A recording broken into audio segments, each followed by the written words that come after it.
Hello everyone, I am Bireshwar Roy. I am currently pursuing my 4th year PhD in the Department of Physics, Indian Institute of Science, Bangalore. In this NPTEL GATE Physics course, I will be discussing some previous year's GATE Physics questions and try to solve them with proper explanations. This question was asked in the GATE Physics paper 2021. This is a multiple select question, that is MSQ, having 1 mark. The topic of the question is solid state physics. Specifically, this question was asked from the chapter reciprocal lattice. The question is, a two-dimensional square lattice has lattice constant small a. K represents the wave vector in reciprocal space. The coordinates kx, ky of reciprocal space where band gap or band gaps can occur, those are: option A is at 0, 0, that is at origin. Option B, plus minus pi by a, plus minus pi by a. Option C, plus minus pi by a, plus minus pi by 1.3a. And the last option, option D, plus minus pi by 3a, plus minus pi by e. So as this is a MSQ type question, so it is possible to have multiple options correct for this question. So let us see how to solve this problem.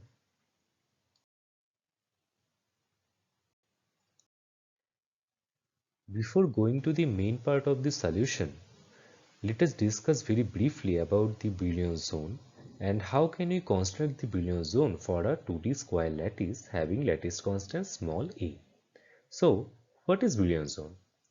Brillouin zone is the locus of all those k values or k points in the reciprocal space or k space of a crystal structure which are Bragg's reflected.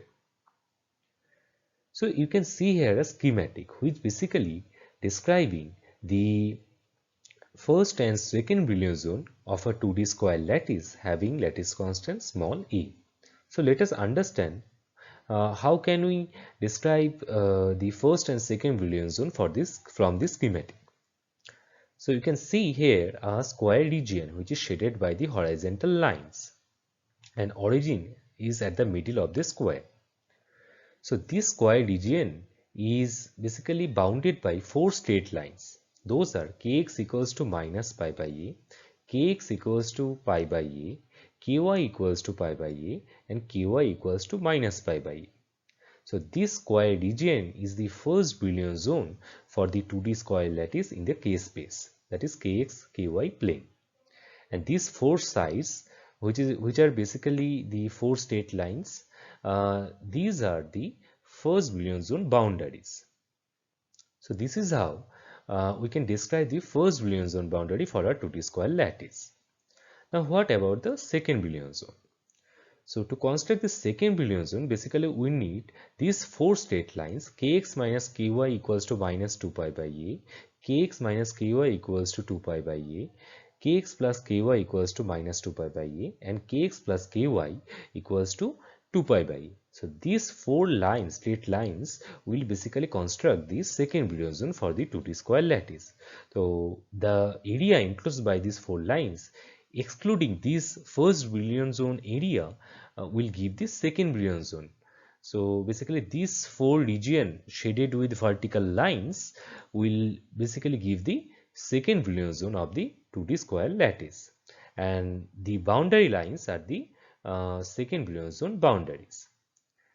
Now let us see how can we basically construct these Brillouin zone and Brillouin zone boundaries from the vector form of the Bragg's law. So let us see.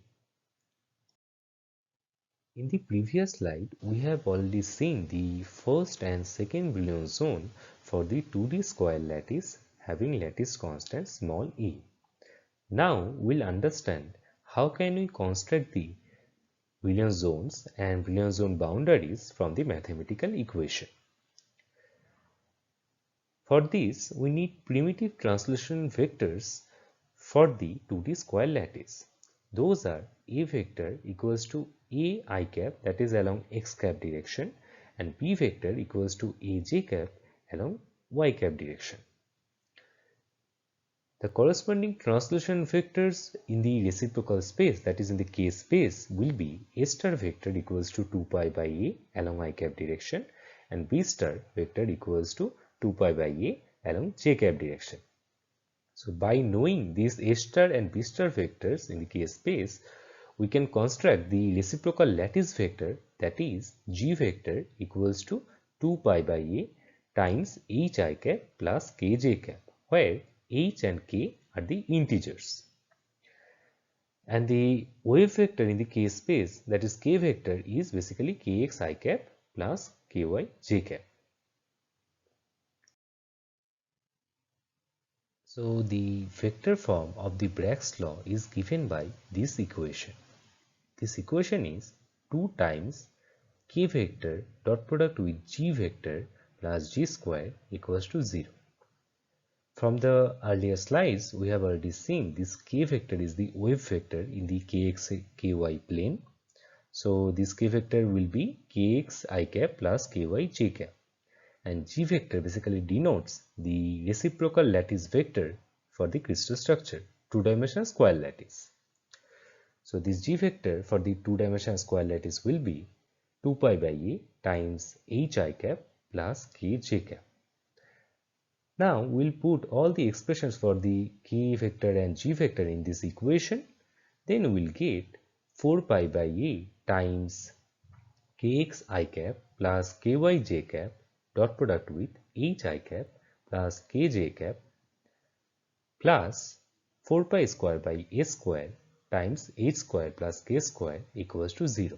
So this second term is coming for the G square term here, and this 2 times K dot G vector is giving this first term in this equation. Now we'll perform the dot product here. It will give the Kx I cap dot product with H I cap will give the Hkx, but this Kx I cap dot product with Kj cap here will give the 0 because I and J are the unit vectors orthogonal to each other. Similarly, Qy cap dot product with H I cap will give 0, but the Qy cap dot product with Kj cap will give Ky.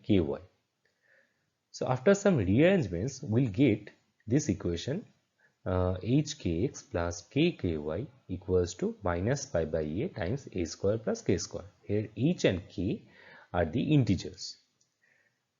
So what does this equation tells us? So this equation basically telling us about the location or locus of the K points which are Bragg reflected. Now H and K are the integers. So first we'll put H equals to plus minus 1 and K equals to 0. So this will basically lead to Kx equals to plus minus pi by A and Ky can be any arbitrary value. Similarly, we can put H equals to 0 here and K equals to plus minus 1. This will basically lead to Ky equals to plus minus A and Kx can be any arbitrary value. So from this combined of these conditions, we can get Kx equals to plus minus pi by A and Ky equals to plus minus pi by A. So these are basically constructing the boundaries for the first Brillouin zones. So these 4 lines will give the first Brillouin zone boundaries here. That we have already seen in the first schematic diagram. So till now we have already seen how can we construct the first Brillouin zone boundaries for the two-dimensional square lattice from the vector form of the Bragg's law. And those 4 lines are Kx equals to plus minus pi by A and Ky equals to plus minus pi by A. So these 4 lines are the boundaries for the first Brillouin zone that we have constructed mathematically already. Now we will consider the second possible integer values for the H and K. So those are H equals to plus minus 1 and K equals to plus minus 1. So if we put this H and K value in the equation of the locus of all K points, those are Bragg's reflected, then this will get another 4 lines which will basically give the boundaries for the second Brillouin zone in the 2D square lattice.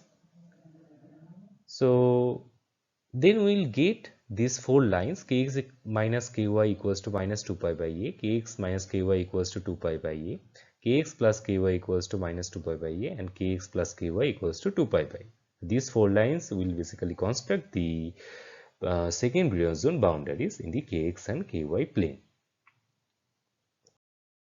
So now we have the idea how can we construct the Brillouin zones for the 2D square lattice, and how does it look for the first Brillouin zone boundary and second Brillouin zone boundary.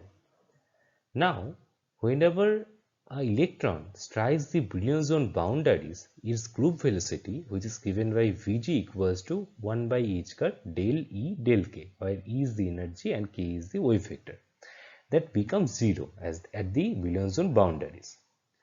What does it mean? It leads to basically the generation of energy band gap or energy gap at the Brillouin zone boundaries. Hence, all points lying on Brillouin zone boundaries will give rise to energy band gap in the crystal structure. Now, all the k points of first Brillouin zone boundary lies on the four lines. Those are kx equals to plus minus pi by a. These two lines are shown here, kx equals to minus pi by a here and kx equals to pi by a, and ky equals to plus minus pi by a. Those two lines are here, ky equals to pi by a and ky equals to minus pi by a.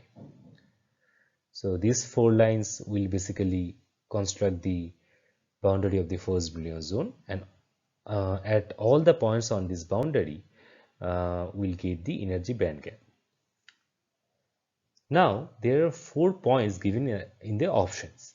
First option was 0, 0, that is the origin. So the origin is not lying on the boundary. So it is not possible to have the energy band gap at the origin. So this option can be eliminated. Now for the other 3 options, so we will just discuss one by one. First, second option was plus minus pi by a, comma plus minus pi by a. So these are basically 4 points. These 4 points are here at the corner of the square. So these are lying on the boundary of the first Brillouin zone. So this is the possible answer 1. So then the third option, plus minus pi by a, comma plus minus pi by 1.3a, these points are lying somewhere like here, here, or here and here. So these 4 points will lie on the boundaries.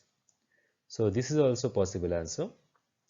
And for the last option D, plus minus pi by 3a, comma plus minus pi by a, these 4 points will basically lie somewhere like here, here, or here, or here.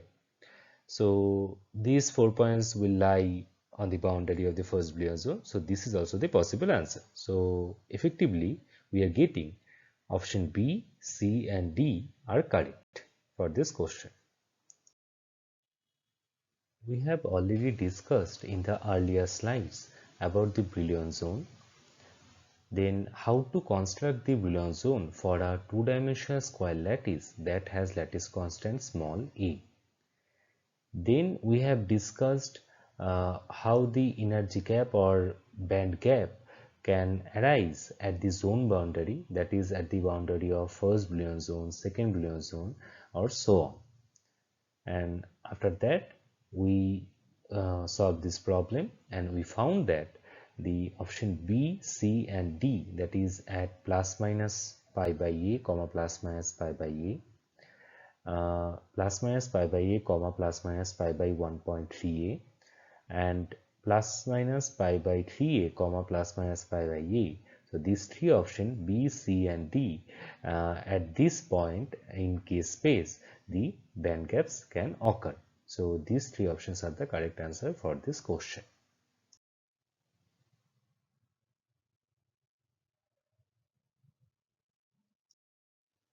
This question is from the GATE Physics paper 2021. This is a numerical answer type, that is NAT, having 2 marks.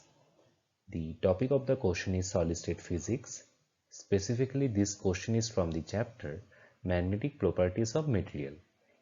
The question is, consider an atomic gas with number density n equals to 10 to the power 20 per meter cube in the ground state of the atom at temperature 300 Kelvin. The valence electronic configuration of atoms is F7. So this means the last partially filled orbital is F, and that orbital, F orbital, contains 7 electrons. The paramagnetic susceptibility of the gas chi equals to m times 10 to the power minus 11. The value of m rounded off to 2 decimal places is, so basically we have to find the value of m which should be rounded off to 2 decimal places. There are some important informations are given which is required to solve this problem. The informations are: magnetic permeability of free space mu naught equals to 4 pi times 10 to the power minus 7 Henry per meter. The Bohr magneton mu B value is 9.274 times 10 to the power minus 24 ampere meter square. So basically the Bohr magneton is the magnetic moment of the elementary charge, that is electron, which occurs due to the spin or orbital angular momentum of that electron. And Boltzmann constant Kb equals to 1.3807 times 10 to the power minus 23 joule per Kelvin. So these informations we have to use to solve this question. So let us see how to solve this problem.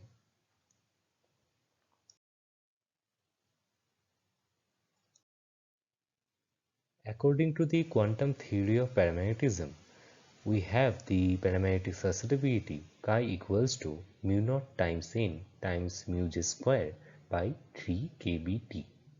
Here mu naught is the magnetic permeability of free space. Kb is the Boltzmann constant, n is the number density of atoms, mu j is the effective magnetic moment of atoms.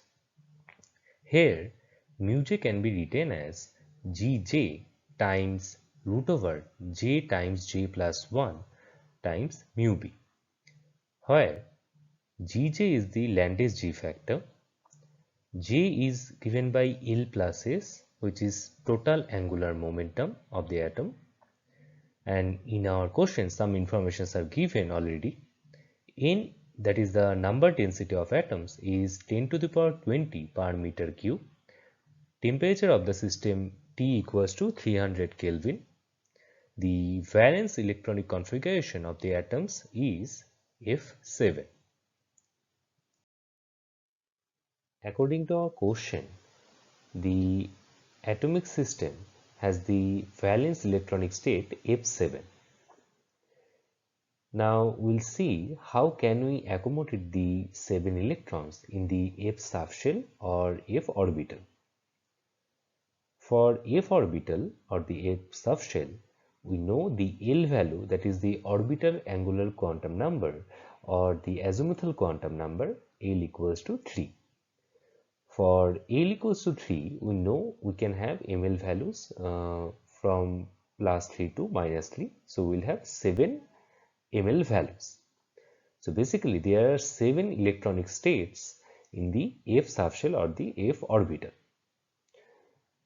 So for these 7 electronic states, we can accommodate these 7 electrons in such a way each electronic state will contain one single electron. So as you can see from this configuration of the F orbital, the ml equals to plus 3 will contain one upspin electron, and correspondingly all the other electron states will contain a single electron with upspin.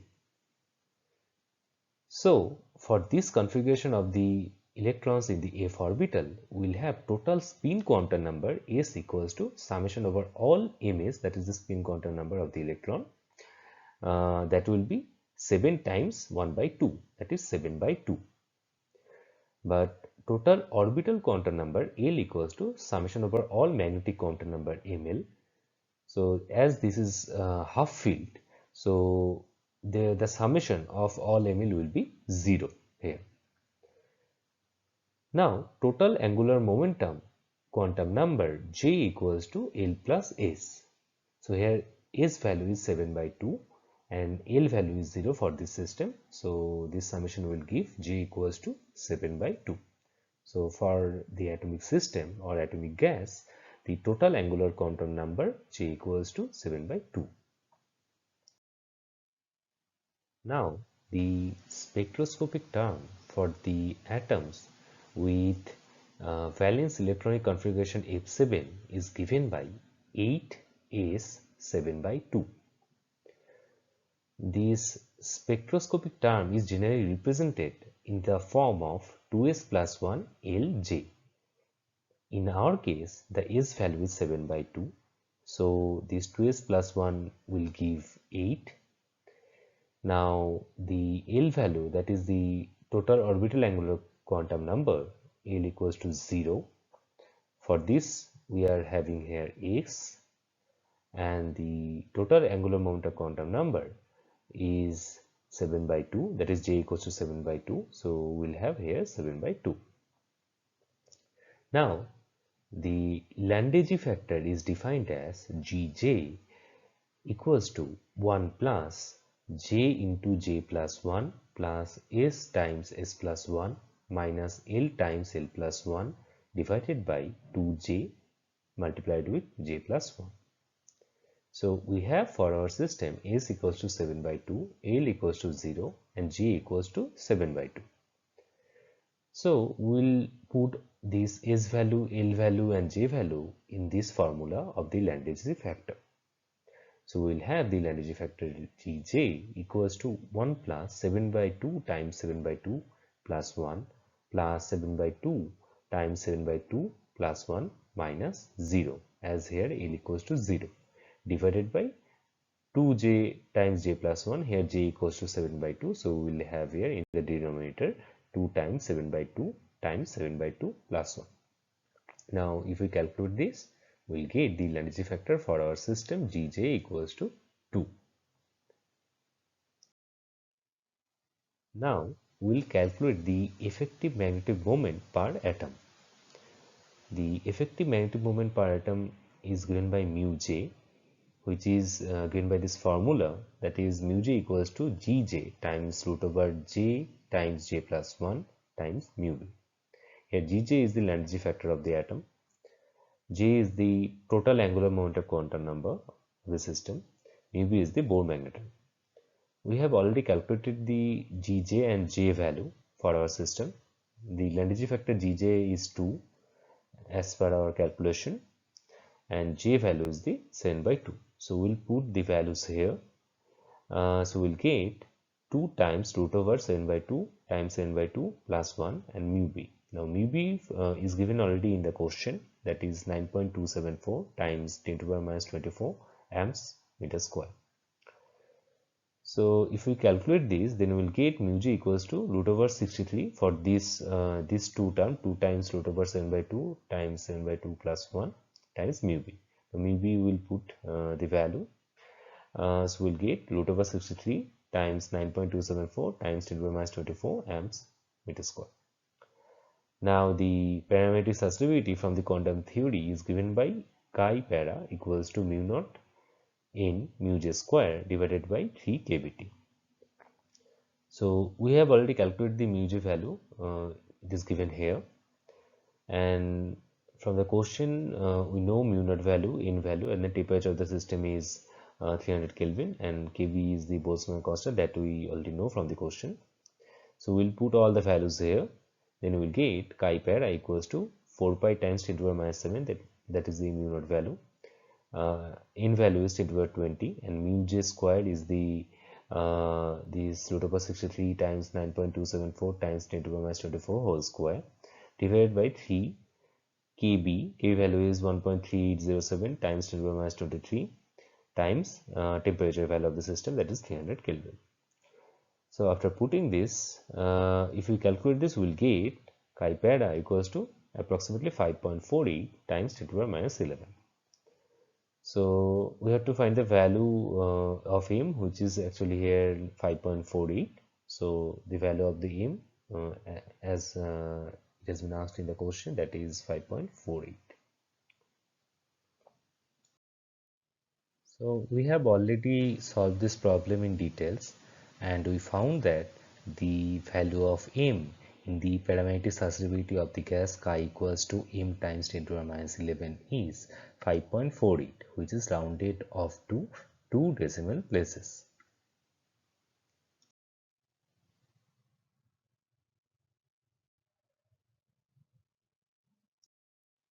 This question is from the GATE Physics paper 2021. This is a MCQ type question of 2 marks. The topic of the question is solid state physics. Specifically, this question was asked from the chapter Magnetic Properties of Material.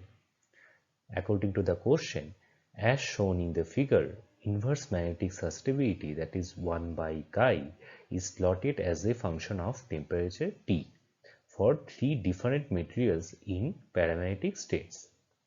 So this plot for 1 by chi versus T is given for 3 different kind of magnetic materials.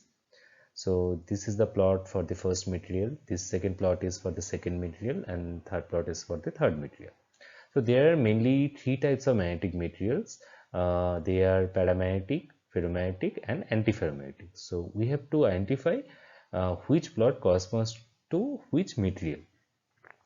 So here some informations are given. Curie temperature for ferromagnetic material is Tc, Néel temperature for antiferromagnetic material is Tn. Then we have to choose the correct statement from the following. Option A is material 1 is antiferromagnetic for T less than Néel temperature Tn, 2 is paramagnetic, and 3 is ferromagnetic for T less than Curie temperature, that is Tc. Option B is material 1 is paramagnetic, material 2 is antiferromagnetic at T less than Tn, and material 3 is ferromagnetic for T less than Tc. Option C is material 1 is ferromagnetic for T less than Tc, material 2 is antiferromagnetic for T less than Tn, and material 3 is paramagnetic. And the last option, option D, is material 1 is ferromagnetic for T less than Tc, material 2 is paramagnetic, and material 3 is antiferromagnetic for T less than Tn. So you have to identify properly which material corresponds to which curve. So let us see how to solve this problem.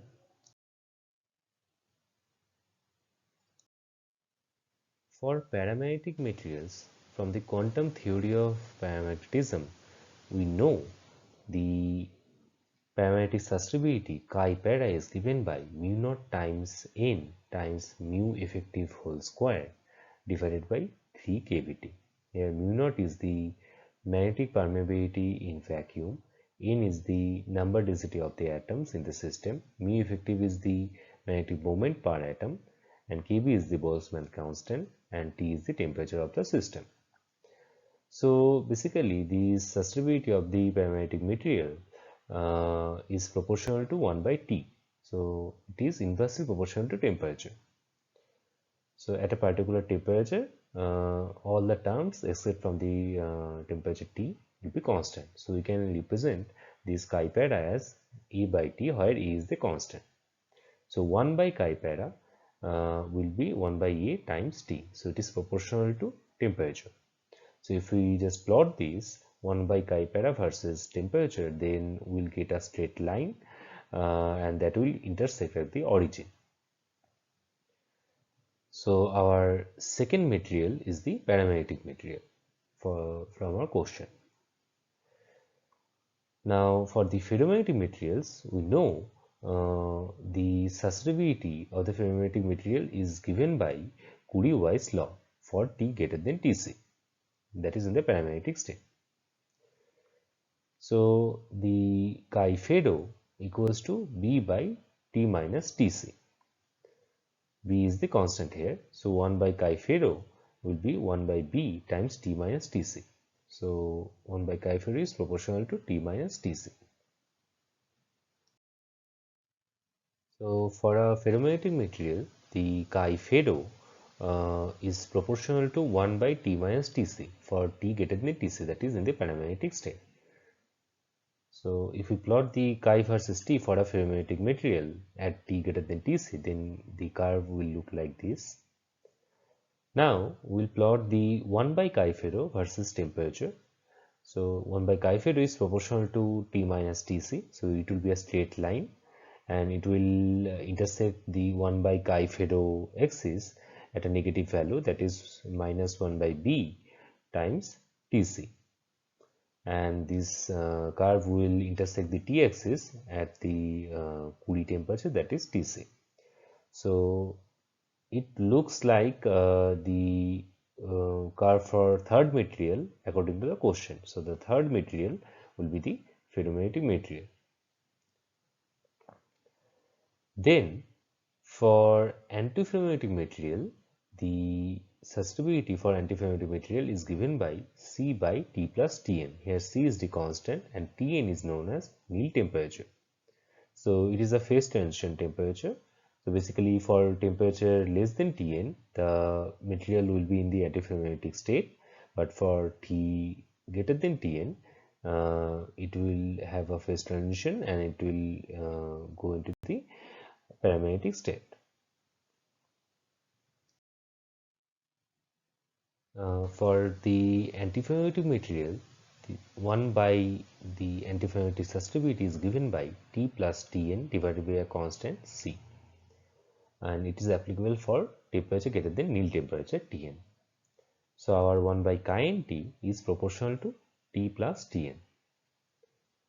So if we plot this for T greater than Tn, then it will be a straight line, and if we extend this straight line by this dotted version, then this will intersect the t-axis at minus Tn, and it will intersect the 1 by chi Nt axis at a positive value. So it seems that our first material is antiferromagnetic.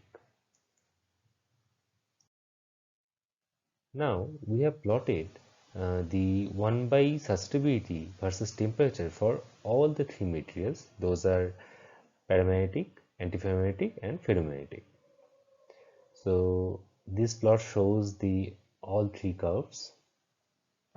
So from here we can conclude the graph 1 or the curve 1 corresponds to the antiferromagnetic material for T less than Tn, and the graph 2 corresponds to the paramagnetic material, and the graph 3 it corresponds to the ferromagnetic material for T less than Tc. So according to the options, our option A is the correct answer for our question. So from the solution of this question, we found that the option A is correct for this question, which means this plot 1 or curve 1 corresponds to antiferromagnetic for T less than Tn, and this curve 2 is basically for paramagnetic material, and this curve 3 corresponds to ferromagnetic at T less than Tc.